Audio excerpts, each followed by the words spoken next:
बहुत समय पहले अरब के एक समृद्ध और न्यायप्रिय साम्राज्य में एक बादशाह था, उमर बिन शाहीर। उसके राज में अमन था, इंसाफ था और सबसे अहम, अल्लाह का खौफ था। लोग उसे न्याय का ताज कहते थे। पर जैसा कि हर इंसान के साथ होता है, बादशाह का भी इम्तिहान होना तय था। बादशाह उमर की 3 बेटियां थीं, शिफा, मरियम और हुमा। तीनों सुंदर थीं, पर उनका असली सौंदर्य उनके गुणों में था। शिफा इल्म में माहिर, मरियम दिल में रहम लिए और हुमा निडर और सच्चाई से मोहब्बत करने वाली। एक शाम बादशाह ने बेटियों से सवाल किया, अगर मेरा इंसाफ कभी लड़खड़ा जाए तो तुम क्या करोगी? शिफा बोली, मैं आपको कुरान की आयतें याद दिलाऊंगी। मरियम बोली, मैं दुआ करूंगी कि आप सही राह पर लौटें। और हुमा ने कहा, मैं आपसे सवाल करूंगी, सामने खड़े होकर, चाहे आप मेरे वालिद ही क्यों ना हो। दरबार में खामोशी छा गई। बादशाह ने सिर्फ इतना कहा, शायद एक दिन यही जवाब मुझे जरूरत देगा। उसी रात महल के बाग में एक बूढ़ा फकीर आया। उसका चेहरा नूर से चमक रहा था और उसकी आंखों में गहराई थी। उसने कहा, बादशाह, क्या तू जानता है कि इंसाफ के ताज में एक दरार है? तेरे दरबार में एक दिन अल्लाह की अदालत लगेगी और एक गुलाम तेरे खिलाफ गवाही देगा। बादशाह चौंक गया और जैसे ही वो जवाब देना चाहता, फकीर हवा में घुल गया। अगले दिन एक नौजवान गुलाम जाहिद दरबार में पेश हुआ। कांपती आवाज में वो बोला, हुजूर, मैंने एक सौदागर के लिए बरसों मेहनत की। जब मां बीमार पड़ी, मैंने छुट्टी मांगी तो मुझे गुलामी में बेच दिया गया।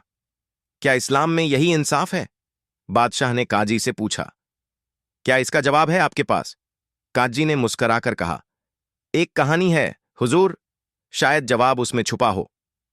एक समय की बात है, एक यतीम लड़का था, वलीद। उसके पिता बीमार थे, घर में रोटी तक नहीं थी। एक अमीर सौदागर ने वादा किया, साल भर काम करो तो सोना दूंगा।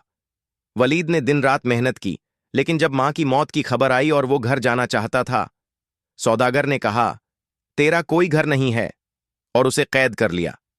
फिर मामला अदालत में आया। काजी ने कहा, अगर तू झूठ बोल रहा है तो अल्लाह तेरे खिलाफ फैसला देगा। अगले दिन सौदागर मर गया और उसकी सारी दौलत वलीद को मिल गई। बादशाह की आंखों में सवाल थे और जवाब भी।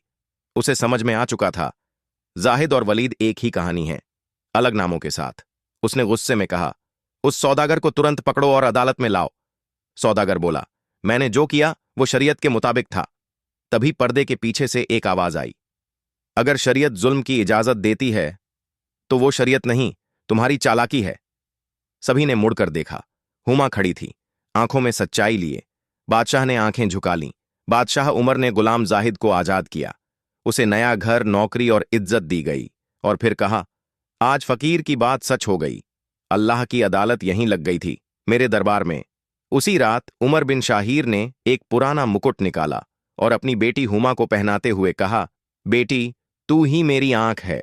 जब बादशाह खामोश हो जाए, अल्लाह किसी को खड़ा करता है सच कहने के लिए।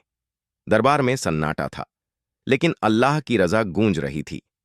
दोस्तों, कहानी अच्छी लगी हो तो वीडियो को लाइक करें और चैनल को सब्सक्राइब करें। धन्यवाद।